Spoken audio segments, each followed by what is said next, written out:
اعوذ باللہ من الشیطان الرجیم بسم اللہ الرحمن الرحیم الحمدللہ رب العالمین وصلی اللہ علی سیدنا محمد وآلہ طیبین الطاہرین۔ ناظرین کرام، ایک بار پھر آپ کا استقبال ہے ماہ مبارک رمضان کے اس خاص پروگرام میں، جس میں ہم احکامات کو بیان کر رہے ہیں جن کا تعلق ماہ مبارک رمضان اور روزے سے ہے، اور ساتھ ہی ساتھ عظمت ماہ رمضان کے سلسلے میں رسول اکرم صلی اللہ علیہ وآلہ وسلم کی حدیث شریف کی کچھ چیزیں آپ کے سامنے پیش کرنے کی سعادت حاصل کی جا رہی ہے۔ روزے کے احکام میں ہم نے جیسا کہ اس سے قبل کے پروگرام میں عرض کیا تھا کہ 9 چیزیں روزے کو باطل کر دیتی ہیں، جس میں پہلی اور دوسری چیز کھانا اور پینا ہے، جس کے احکامات تقریباً آپ کے سامنے پیش کیے گئے۔ ایک چیز اور جو روزے کو باطل کرتی ہے ان 9 چیزوں میں سے، اس کا تعلق انسان کی زبان سے ہے، یعنی انسان کوئی بات کہے جو اصل میں غلط ہو اور اشارے کے ذریعے سے یا لکھنے کے ذریعے سے یا بولنے کے ذریعے سے رسول خدا رسول خدا اور ائمہ علیہ السلام اور جناب زہرا سلام اللہ علیہا کی طرف نسبت دے۔ بنا بر احتیاط جناب زہرا سلام اللہ علیہا بھی اس حکم میں شامل ہیں کہ ان کی طرف نسبت دے ایک ایسی چیز کی جو انہوں نے نہیں کہی ہو یا نہیں کی ہو حالت روزہ میں، تو اس کا روزہ باطل ہے۔ یعنی انسان اشارہ کرے کہ یہ اللہ نے کہا ہے یا رسول نے کہا ہے یا ائمہ نے کہا ہے یا جناب زہرا نے کہا ہے، در حالانکہ نہیں کہا ہو،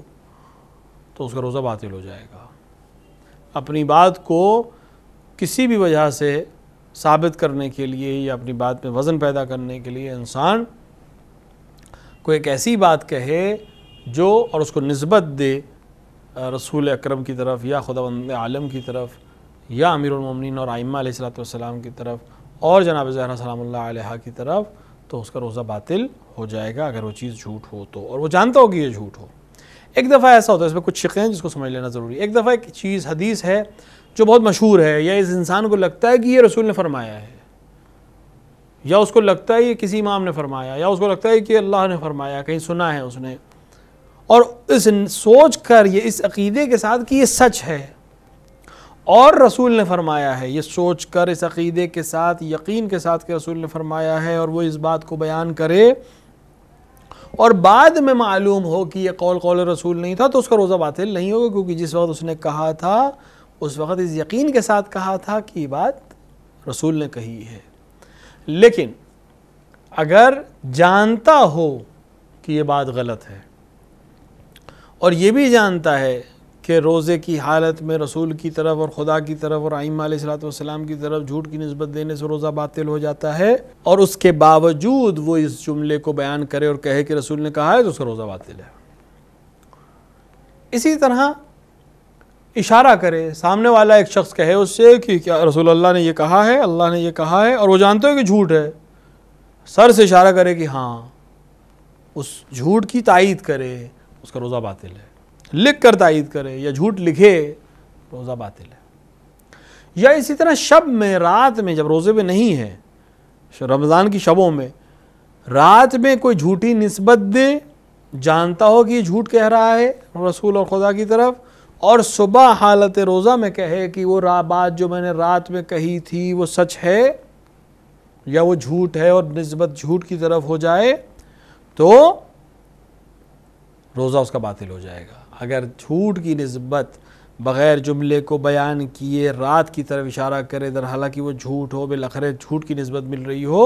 تو اس کا روزہ باطل ہو جائے گا۔ اگر کوئی انسان بیان کرنا چاہے تو کیا کرے؟ اگر نہیں جانتا ہے کہ یہ سچ ہے کہ جھوٹ، اگر نہیں جانتا ہے کہ یہ بات صحیح ہے یا غلط ہے، تو بہتر ہے کہ جس شخص سے سنا ہے اس کی طرف سے نقل کرے، جس کتاب میں پڑھا ہے اس کتاب کے حوالے سے پڑھے کہ فلاں مصنف نے فلاں کتاب میں ارشاد فرمایا ہے یا اس طرح نقل کیا ہے یا اس طرح روایت ہوئی ہے، تو وہ نسبت اس کی طرف سے نہیں ہوگی بلکہ اس شخص کی طرف سے ہوگی جس نے وہ کتاب لکھی ہے، جس نے وہ حدیث بیان کی ہے، یا وہ نے فلاں شخص سے سنا کہ انہوں نے کہا کہ رسول نے ایسا کہا، تو اس کی طرف نسبت اس شخص کی طرف ہو جائے گی۔ اگر اس نے جھوٹ بولا ہے تو وہ ذمہ دار ہوگا اس گناہ کا، اس انسان کا روزہ صحیح ہے اور اس نے گناہ بھی انجام نہیں دیا ہے۔ لہٰذا جس وقت ایسے بھی روزہ جھوٹ بولنا اپنے آپ میں گناہ ہے، اپنے آپ میں حرام ہے، لیکن یہ جھوٹ اگر خدا اور رسول کی طرف ہو جائے اور حالت روزہ میں ہو تو حرام کے ساتھ ساتھ روزے کو بھی باطل کر دیتا ہے۔ ہاں اگر ان کے علاوہ کوئی جھوٹ بولے تو روزہ باطل نہیں ہوگا، بولے اس نے حرام کام انجام دیا، کیونکہ جھوٹ کسی بھی طرح کا ہو وہ اس کو جھوٹ بولنا حرام ہے۔ لیکن اگر خدا اور رسول کی طرف نسبت نہیں دی ہے اور کوئی اور جھوٹ بولا ہے، مثال کے طور پر گھر پہ ہے اور کہہ دے کہ میں گھر پہ نہیں ہوں، بہت سے جھوٹ ایسے ہوتے ہیں، جو بات آ گئی ہے لہٰذا میں عرض کرتے چلیں، بہت سے جھوٹ ایسے ہیں جو ہم ڈیلی بولتے ہیں اور یہ سوچ کر بولتے ہیں کہ اس میں کوئی گناہ نہیں ہے۔ یہی کہنا کہ ہم گھر پہ رہ کر کسی مہمان سے یا کسی آنے والے کو ٹالنے کے لیے یہ کہہ دینا کہ میں گھر پر نہیں ہوں، یہ جھوٹ ہے، یہ حرام ہے۔ ٹھیک ہے کہ چونکہ نسبت اپنی طرف ہے یا جھوٹ صرف اپنی ذات تک محدود ہے، لہٰذا اس کا روزہ اگر حالت روزہ میں کہے تو اس کا روزہ باطل نہیں ہے، لیکن بہرحال اس نے ایک حرام کام انجام دیا ہے۔ اگر انسان کسی اس طرح کی سچویشن سے بچنے کے لیے کچھ کہنا چاہتا ہے تو اسے توریے سے کام لینا چاہیے۔ توریے کی بحث انشاءاللہ کسی اور موقع پر، البتہ توریہ اس چیز کو کہتے ہیں کہ جہاں انسان ایک بات بولے جو اپنے آپ میں صحیح ہو، لیکن اس کا مفہوم سامنے والا اس طرح سے سمجھے کہ اس کی بات ہو جائے۔ مثال کے طور پر وہ گھر پہ موجود ہے، نہیں کہہ سکتا میں گھر پہ نہیں ہوں، نہیں کہہ سکتا کہ جھوٹ اگر کہے کہ میں گھر پہ نہیں ہوں تو جھوٹ ہو جائے گا۔ کسی کے ذریعے کہلوا سکتا ہے کہ والد اس وقت مل نہیں سکتے، یہ جھوٹ نہیں ہے، مل نہیں سکتے۔ یا مثال کے طور کے اوپر توریہ اس طرح سے بھی کیا جا سکتا ہے کہ انسان ایک کمرے سے دوسرے کمرے میں چلا جائے اور بچہ جا کہے کہ والد اس کمرے میں نہیں ہے یا گھر کے اس حصے میں نہیں ہے، کوئی ایک ایسا جملہ جس کے ذریعے سے آپ کی بات کہنے والے نے جھوٹ نہیں کہا اور سننے والے تک وہ مفہوم پہنچا جو ہم پہنچانا چاہ رہے تھے، اس کو توریہ کہتے ہیں۔ لیکن اس میں جھوٹ بولنے کی اجازت پھر بھی نہیں ہے۔ ہم روزمرہ کی زندگی میں اپنے بچوں کو تربیت دیں کہ وہ جھوٹ نہ بولیں، اور جھوٹ بولنا بچہ سیکھتا نہیں ہے، ہم اسے سکھاتے ہیں۔ ہم بچے سے کہتے ہیں جا کے کہہ دو ابو نہیں ہے، ہم جا کے کہتے ہیں کہ امی نہیں ہیں، فون کے اوپر بات نہیں کرنا ہے تو کہہ دو کہ ابو نہیں ہے۔ اس طرح کے جملے ہم بچے کو سکھاتے ہیں، بعد میں پھر وہ ہم سے جھوٹ بولتا ہے، جب وہ سیکھ جاتا ہے تو پھر ہم سے بھی بولتا ہے۔ لہٰذا توریے سے کام لیں اگر ضروری ہے تو، وَإِلَّا سچ بولیں، اور سچ کی حالت کو بچوں کو سچ بولنے کی ترغیب دیں، خود سچ بول کر، تاکہ وہ انسان جو کل کا معاشرے میں ایک فرد بنے گا وہ جھوٹ کے ذریعے باہر نہ آئے۔ لیکن اگر تعلق جھوٹ کا اللہ اور رسول اور ائمہ علیہ السلام اور جناب شہزادی سلام اللہ علیہ کی طرف ہو جائے تو روزہ باطل ہو جاتا ہے۔ یہ جھوٹ کی شدت کو بیان کرتا ہے اور روزے کی عظمت کو بیان کرتا ہے کہ ایک انسان اگر جھوٹ کی نسبت دے رہا ہے رسول اور آل رسول کی طرف تو اس کا روزہ تک باطل ہو جاتا ہے۔ یہ عظمت رسول و خاندان رسول اور خداوند عالم کی دی ہوئی عظمت ہے، اور ساتھ ہی ماہ مبارک کی حرمت کی طرف اشارہ ہے کہ جس میں جھوٹ بولنے تک کی اجازت روزے کی حالت میں نہیں ہے۔ اور یہ شاید ایک تربیت کا بھی طریقہ ہو کہ ہم 30 دن جب اپنی زبان کو اس طرح سے محفوظ رکھیں تو باقی سال بھی ہم کوشش کر کے اپنی زبان کو جھوٹ سے اور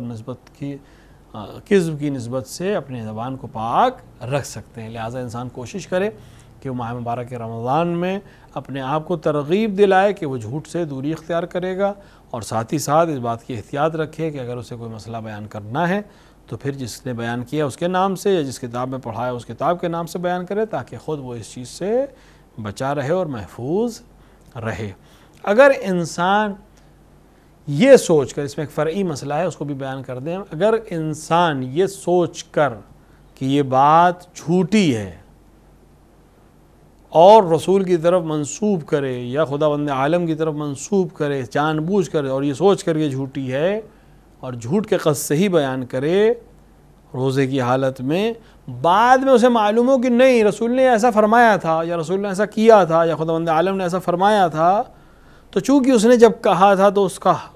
کا جو قصد تھا وہ جھوٹ کی نسبت دینا تھا، لہٰذا مرجع علی قصد حضرت آیت اللہ اور عظمت سے صادق حسین شیرازی نے یہاں پر احتیاط سے عمل کرتے ہوئے حکم دیا اور کہا کہ اس انسان کے لیے ضروری ہے کہ ماہ رمضان کے بعد بنا پر احتیاط واجب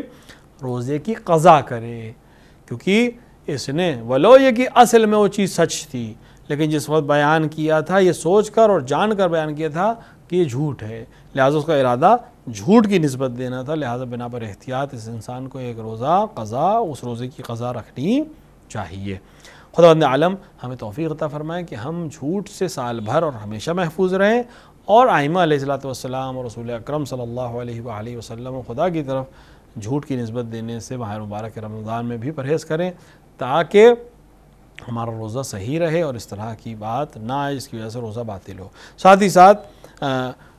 وہ لوگ جو مجلسیں پڑھتے ہیں، خطبہ اور ہمارے بھائی جو مجالس پڑھتے ہیں یا بہنیں جو مجالس پڑھتی ہیں، وہ خیال رکھیں کہ روایات کو بیان کرنے سے پہلے ضرور دیکھ لیں کہ کہاں سے بیان کی جا رہی ہے، تاکہ مجلس اگر حالت روزہ میں کوئی مجلس پڑھ رہی ہیں اور تو وہ مجلس اس روایت کے بیان کرنے کی وجہ سے باطل،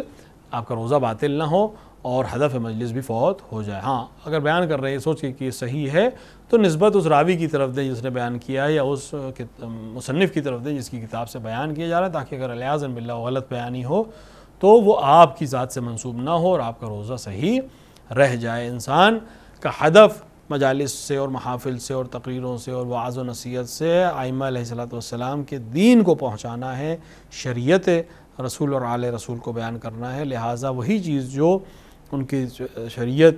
میں نہیں ہے یا جس چیز کو وہ پسند نہیں کرتے اگر ہم ان کے نام سے منسوب کر کے بیان کریں تو ائمہ علیہ الصلوۃ والسلام کو ہرگز یہ چیز پسند نہیں آئے گی، اور ہمیں ضرور ہمارے لیے لازم ہے کہ ہم اس طرح کی چیزوں سے اجتناب کریں تاکہ ہم ان کی بتائی ہوئی دین پر اور ان کے بتائی ہوئی روش کے اوپر چل سکیں۔ رسول اکرم صلی اللہ علیہ وآلہ وسلم نے ماہ مبارک رمضان کی عظمتوں کو بیان کرتے ہوئے ارشاد فرمایا کہ انفاسکم فیہ تسبیح، تمہارے سانس لینا اس مہینے میں تسبیح ہے، ونومکم فیہ عبادہ، اور تمہارا سو جانا اس مہینے میں عبادت۔ ہماری بات پچھلے ایپیسوڈ میں یہیں تک پہنچی تھی کہ تمہارا سو جانا بھی اس مہینے میں عبادت ہے، یعنی وہ عمل کہ جس میں کوئی اختیار نہیں ہے یا جس میں کوئی عمل انسان انجام نہیں دے رہا، سو رہا ہے یا اصلاً سانس لے رہا ہے، وہ تک بھی اس مہینے کی عظمت کی وجہ سے شامل دعا اور شامل خیر ہے۔ فرمایا وَعَمَلُكُمْ فِيهِ مَقْبُولًا وَدُعَاؤُكُمْ فِيهِ مُسْتَجَابًا، تمہارے اعمال اس مہینے میں مقبول ہے، مورد قبول ہے۔ کہ انسان جب عمل کرتا ہے، خداوند عالم کے لیے کوئی کام انجام دیتا ہے، اسے نہیں معلوم ہوتا کہ خداوند عالم اس عمل کو قبول کرے گا کہ نہیں کرے گا، اس کا مورد پسند یہ عمل ہوا کہ نہیں ہوا۔ ہم جو عمل انجام دیتے ہیں، نماز پڑھی، 2 رکعت نماز صبح پڑھی، 4 رکعت نماز ظہر پڑھی، 4 رکعت نماز عشاء پڑھی، 3 رکعت نماز مغرب پڑھی، روزہ رکھا، زکوٰۃ دی، خمس دیا، عشاء کی 4 رکعت نماز پڑھی، نماز شب پڑھی، ہمیں نہیں معلوم کہ مورد قبول خداوند عالم ہوئی یا نہیں ہوئی۔ ہمیں نہیں پتا کہ واقعاً خداوند عالم نے ہماری اس عمل کو قبول کیا کہ نہیں کیا۔ ہمیں انجام تو دے دیا، اپنے وظیفے پہ عمل کر لیا، لیکن کیا خداوند عالم نے عمل کو قبول کیا؟ نہیں معلوم۔ لیکن رمضان میں اگر انسان کر رہا ہے تو رسول اکرم فرما رہے ہیں کہ اعمالکم فیہ مقبولا، تمہارے عمل اس مہینے میں مقبول ہیں، یعنی خداوند عالم ان کو قبول کرے گا کہ میرا بندہ حالت روزہ میں میرے لیے عمل کر رہا ہے اس ماہ مبارک میں جس کو میں نے حرمت عطا کی ہے، لہٰذا اس کے عمل کو خداوند عالم مورد قبول قرار دے گا۔ لہٰذا بہترین موقع ہے کہ انسان اعمال صالحہ کو اس مہینے میں انجام دے، کیونکہ باقی مہینوں میں طے نہیں ہے کہ عمل انجام پانے والا عمل انجام جو پایا ہے وہ واقعاً مورد قبول ہوا یا نہیں ہوا، لیکن اس مہینے میں رسول فرما رہے ہیں کہ مورد قبول ہے، تو کیا بہتر ہے کہ انسان ماہ مبارک رمضان میں اچھے کام انجام دے تاکہ یہ یقین ہو جائے کہ اس کے عمل مورد قبول قرار پائے۔ البتہ اس کا یہ مطلب نہیں کہ انسان باقی سال عمل نہ کرے، خداوند عالم اس کے اعمال کو ضرور قبول کرے گا، نیتوں کے اوپر تعلق ہے اس کا، اس کس خلوص سے کر رہا ہے، اللہ کے لیے کر رہا ہے، کس لیے کر رہا ہے، لیکن ماہ مبارک رمضان کی عظمت یہ ہے کہ تمہارا عمل مورد قبولیت پر بارگاہ پروردگار ضرور قرار پائے گا، جیسے کہ رسول اکرم اس حدیث میں اور اس خطبے میں ارشاد فرما رہے ہیں۔ لہٰذا بہترین موقع ہے کہ نیک اعمال ہم ماہ مبارک رمضان میں زیادہ سے زیادہ انجام دیں، باقی مہینوں میں بھی انجام دیں، لیکن ماہ مبارک رمضان میں اس کو انجام دیں تاکہ ماہ مبارک کی عظمت، اس مہینے کی حرمت اور رسول اکرم کی اس حدیث کی روشنی میں ہمارا عمل مورد قبول قرار پائے۔ اب جب ہم عمل کہتے ہیں تو عمل سے مراد صرف نماز نہیں ہے، عمل سے مراد صرف روزہ نہیں ہے، عمل سے مراد صرف خمس اور زکوٰۃ نہیں ہے، بلکہ ہر وہ نیک کام جو کیا جا سکتا ہو۔ ایک نادار